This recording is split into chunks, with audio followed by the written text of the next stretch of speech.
Hey guys! Thank you to all my subscribers for coming back and supporting the channel. And if you're new here, welcome. So we had our evaluation done and I wanted to make this video, let you guys know what happened at the evaluation and more specifically, the reading assessment. So, for our summer reading plans, you may have heard me say this already once before, but I had planned to do Beyond the Code 1 for summer reading because I felt like my daughter needed extra practice. And so at the evaluation today, I had her reading assessed, and yes, she does need to do summer reading. So that's what we'll be doing over the summer. Did she meet the grade level expectation?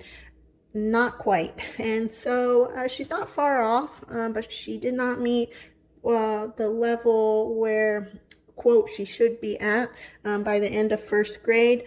The reading assessment person, she said that very confidently, if we did some summer reading, she will catch up to where she needs to be. She doesn't think there is an issue with that, but she did say she does need more reading practice. And so that was a bit of a gut punch, to be honest, because we worked very hard this year. And if you guys know, I was super happy because we started off at a level C at the end of kindergarten, and then beginning first grade, we were at level C, and then we moved into level D guided readers. And then throughout the year, we did a lot of practice. I had her read different passages from things that I found online. She was doing reading in her Explode the Code workbooks, and we did workbook 2 and 3.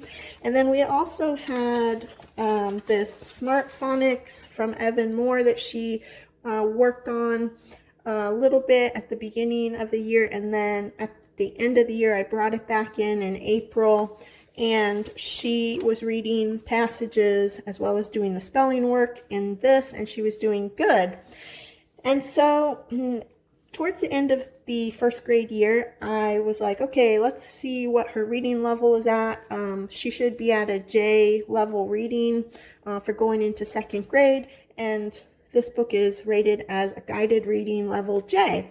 So this is Little Bear, and she could read this book. We only read half of the book, but I was so proud of her. I was like, yes, we've done it. And so I was so confident going into the assessment, which is a bit funny because in kindergarten, I was very nervous about going into the reading assessment, and I didn't think the assessment would be good, but for kindergarten, her assessment was very good. She was at the reading level she needed to be at for kindergarten, and the assessor said that her fluency was very good, but she did have trouble with blending sounds. And so this year I was super confident. I was like, we got this. And when we went into the reading assessment and she said she's not quite where she needed to be, I was kind of a little bit surprised, actually. And but it's okay. It's something that I know that we need to work on, and so that's why I do these assessments.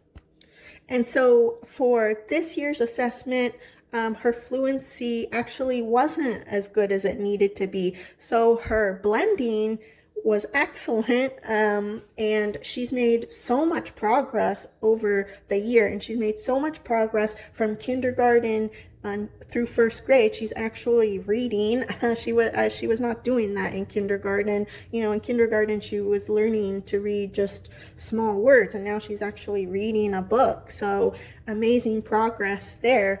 But the fluency does need to be worked on. The assessment person, she went through the work that she did in Explode the Code and 2 and 3, and also from the Smart Phonics. And we had a lot to discuss about her reading and phonics. And as far as phonics goes, she understands the concepts. She understands the sounds. She does really well with the worksheets. But the way that the reading assessor put it, it's like you can read a recipe, but can you apply what you're reading from the recipe and actually make a cake? So that's kind of where we're at. So she needs to take what she's learned from all the worksheets that she's done and the phonics she's learned and start applying that into reading. And so through the year, I did try to find books, like I said, similar to this, and also decodable readers, and also these leveled readers to get her to read. And we also did reading passages from things that I found online. So trying to get her to read more. And really, I think it's just going to take a lot of practice for her fluency to get better. But the reading assessment person, she said that she really believes she will take off. She just needs to sit down and do some more reading. So some of you might be wondering, how was she assessed? What do they do when you have a reading assessment? And I mentioned this in her kindergarten video, and the same thing happened this year. The reading assessor came in. She comes in with a big binder that has a lot of specialized readers, and she sits down and has my daughter read, and then she goes through and makes notes on, her in her notebook as my daughter's reading. And so she went ahead and gave my daughter a level J or level K reader. So these are special assessment readers. That's where she should have been at the end of this year. And so when my daughter started to read it, right off the bat, she got some of the words wrong. And so the reading assessor, she said, okay, let's stop this book, and then we're going to need to go back, and we're going to start at the easiest book and work our way up to this level, because she said we don't want kids to get frustrated, and this is a little bit too difficult for her. And I was actually surprised, and I don't know if it's because my daughter was a little bit nervous. It could have been because, like I said, she was reading this Little Bear, which is level J, but her fluency, as I mentioned before, it's not very fluid. And so I think that's what the reading assessor was looking for as part of this first grade assessment. So we went all the way back to level D reader. She started there, and then she moved up. And the reading assessor started her off with level D, and then I think she skipped a couple of levels, tried another book. My daughter read that one, and then she skipped a couple of levels and read a third book. So in total, my daughter was able to read 3 entire books in the span of 30 minutes. And she probably would have kept going with the assessment, but we were in a public library. Some more people started coming. It was a little bit distracting, and she did notice that my daughter, by the end of the third book, was starting to get fatigued, so she just wanted to stop there. And so, yeah, she said she was able to read those 3 books with, maybe one error or so, nothing too terrible. And so this is why she feels confident that if we do some summer reading, which I will be doing in Beyond the Code 1, she'll be where she needs to be. But she did say to give it, a couple of months, see where she's at. I did ask her if, when I need to intervene, when somebody needs to come in, a tutor to help my daughter with reading, and if she thinks that's necessary for our situation. And I have to say that this is our situation. This is an assessment for my daughter, and so everything that I'm telling you is just to kind of help you see what it's like to have her reading assessment done. This may not fit your child, so that's why I think it's important to have a reading assessment done so you know what's going on for you and your family. But this is just showing you what happens and some of the things that they say. So as far as bringing in a tutor, she may need a tutor for 2nd grade, but we're going to hold off on it, see how things go over the summer and maybe even into September, and see how the fluency goes. And if we see an improvement, then we'll keep going. But if we see there's still some help that she needs, then we're going to consider getting a tutor to help her. And you may be wondering, okay, does your daughter have dyslexia? I know that's a big concern for a lot of parents, and it's a reason why some people choose to have their kids reading assessed. So for us, my daughter, the reading assessor does not believe that she has dyslexia. She just needs more practice, and that's really just that's it. She just needs to read more. And so we've done a lot of work, like I said, with phonetics and comprehension. I did ask about comprehension. I mentioned before that doing Beyond the Code 1 for the summer, I wasn't as concerned with comprehension as I was just getting her to read more. And I've known that this was probably an issue, and yeah, I was not wrong. So the reading assessor said her comprehension is good, and really to focus on reading. So we will be doing the reading passages in Beyond the Code 1 for the summer.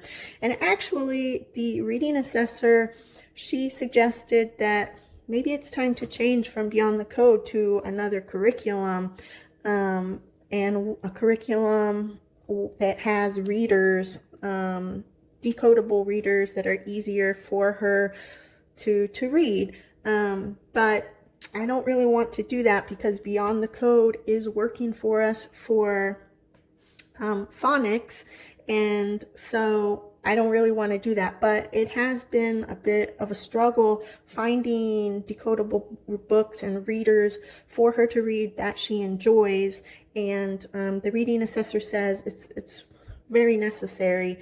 You have to do both the reading of the decodable books and also the phonetic sounds.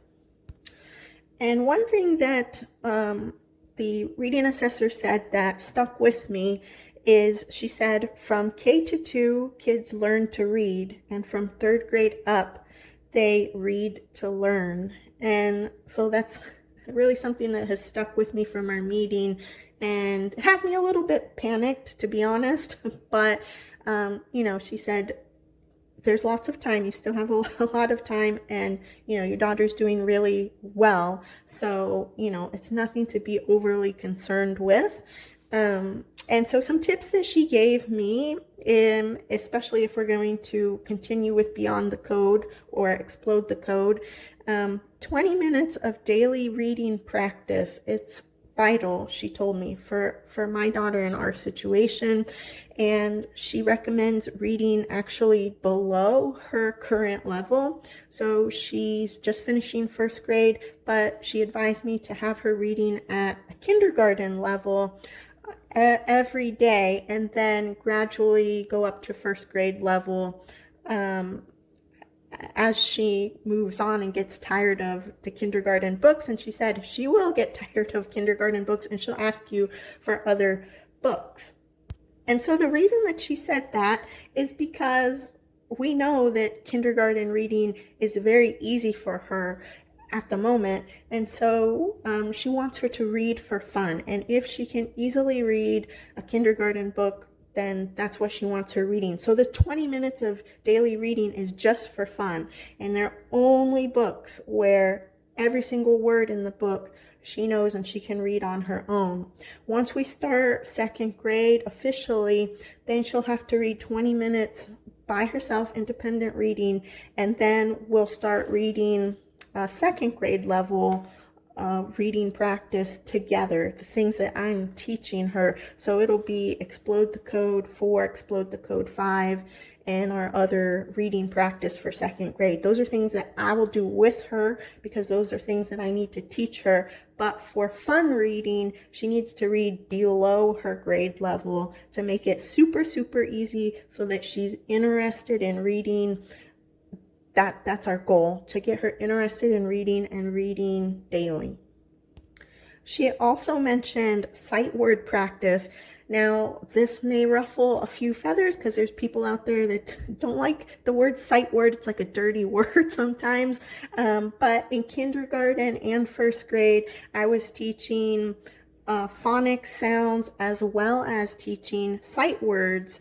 And I really felt like learning sight words, especially in first grade, is something that really boosted my daughter's confidence in reading, and I could really see an improvement with her reading as far as decoding words with phonics and also recognizing sight words. It really gave her a much easier time reading. And so the reading assessment person, she told me continue with sight words for second grade, and basically just rote memorization. And so sometimes with rote memorization, you forget things when you're doing flashcards, and then you set them aside because you think you know them, and then your kid tries to read it in a book and whoop, they forgot the word, and then you have to go back to the flashcard and do rote memorization. But it is the way it is. And so I will be practicing second grade level sight words with her. And let's see here. Okay, and so to end off, I just wanted to talk a little bit about Explode the Code and things you can do to help with reading using Explode the Code. So let's see if we can see this here. So I underlined the phonics sound, I didn't. I had my daughter underline the phonics sounds that we learned as we went through each section of Explode the Code. And this was a really good thing to do. It's just something that I came up with that I found helped my daughter kind of jog her memory. And so what the reading assessor said was, better than underlining, you should use a highlighter. Now, originally I started off using a highlighter and I would highlight the sounds, and then I had my daughter do it, and then she just wanted to underline the sounds. And the reading assessor said, go back to using the highlighter. And it's something that I didn't think of, but she said, you want to take everything that you've learned and translate that into reading into a book. And so she said, take a decodable book or take your Explode the Code and have your daughter color code all of the sounds that you've learned with a highlighter. She said the highlighter makes the brain see those sounds faster, and so that's going to help with her reading fluency. And it may look totally wacky to somebody who opens up a page and sees that, but as your child keeps doing it, those words will jump out at them, those letter sounds will jump out at them, and that will help with fluency. And so that is what we're going to do. And I told her that a lot of times the readers I get from the library, I have readers that we can do this with, but obviously I can't highlight and mark up books from the library, in which case she said you can get a protective cover and then just use the cover to help highlight the text, and that way you're not writing on the page, you're just coloring on the protective cover. And so I thought that was a great tip and a great idea. There's so much more that I feel like I discussed with her, but this is where I'm going to leave the video at. I can't think of anything else to tell you guys as far as tips. But if I think of other things, I will let you guys know. I'll probably put it in a short. And yeah, I hope you guys have a wonderful summer and that your evaluations went good. And I will try to keep some sort of update going through the summer. But we are going to take a break from regular homeschool. We will continue with reading practice. And I will see you in the next video.